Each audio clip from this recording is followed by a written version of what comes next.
మరి ఈ సంవత్సరం కుంభరాశి వారికి ఎలా ఉండబోతోంది?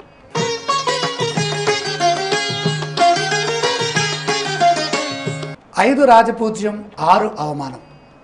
రాజపూజ్య అవమానాలు మిశ్రమంగా ఉన్నప్పటికీ అధిక సంఖ్యలో రాజపూజ్య అవమానాలు ఉన్నాయి కాబట్టి ఇబ్బంది లేదు. అలాగే ఆదాయం బాగా పెరిగింది, ఖర్చు 5 మాత్రమే ఉన్నది, లాభం ఎక్కువగా ఉన్నది. 11 సంఖ్యలో కనుక ఆదాయం ఉంటే అది లాభ సంఖ్య కాబట్టి లాభం అంటే 11వ స్థానం కనుక ఎక్కువగా మిగుల్చుకునే అవకాశం ఉంది. ఈ క్రమంలో గ్రహస్థితిని పరిశీలన చేస్తే అష్టమంలో ఉన్నటువంటి గురువు 9వ రాశిలోకి మారుతున్నారు, తులలోకి. ఇది ఆత్మస్థైర్యాన్ని పెంచే విధంగా ఉన్నది. ఇక శని విషయాన్ని చూస్తే ఇప్పుడు కుంభరాశి వారికి ఏకాదశ రాశిలో శని సంచారం ఉన్నది. ఈ లాభంలో శని ఉంటే అనేక రకాలుగా సంపాదించుకోవచ్చు, సంపాదన బాగుంటుంది, ఉద్యోగం బాగుంటుంది, వ్యాపార విషయాలు బాగుంటాయి.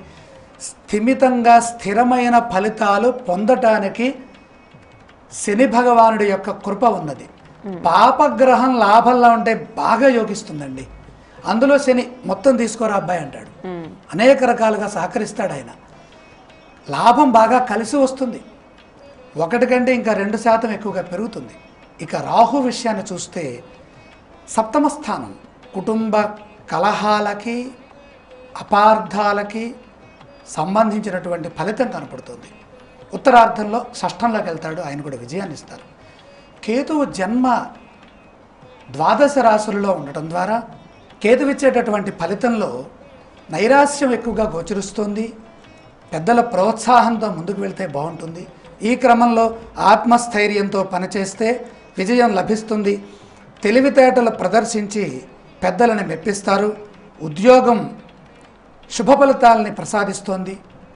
వ్యాపారస్తులకి వ్యాపార యోగం ఉన్నది. ఈ సంవత్సరం మొత్తం శని బలం వల్ల అనేక మార్గాలలో ఎదుగుదల కనపడుతుంది.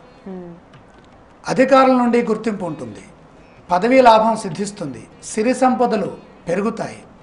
ఆవేశంగా వెళ్లకుండా ఇంట్లో వారి మాట వినటం చాలా అవసరం.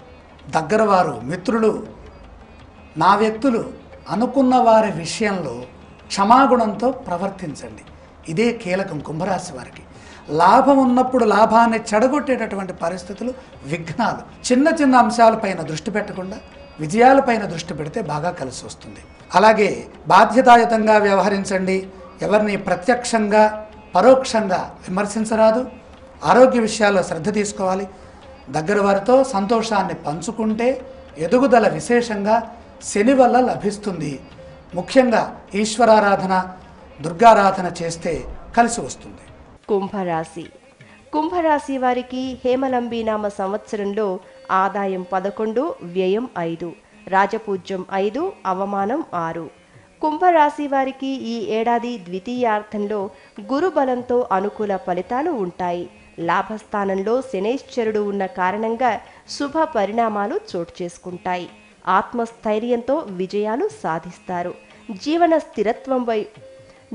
స్థిరత్వం వైపు అడుగులు పడే సంవత్సరం ఇది. వివాదాలకు దూరంగా ఉండటం ఈ ఏడాది విశేష సూచన. కుంభరాశి వారికి అదృష్ట సంఖ్య 8. సోమ, మంగళ, శుక్రవారాలు కలిసి వస్తాయి. దుర్గా స్తోత్రం, శివస్తోత్రం, సుబ్రహ్మణ్య స్తోత్రం నిత్యం పఠించండి. శివాభిషేకం, సుబ్రహ్మణ్య ఆరాధన, దుర్గాదేవి దర్శనం, మంగళవార నియమాలు ఆచరించండి.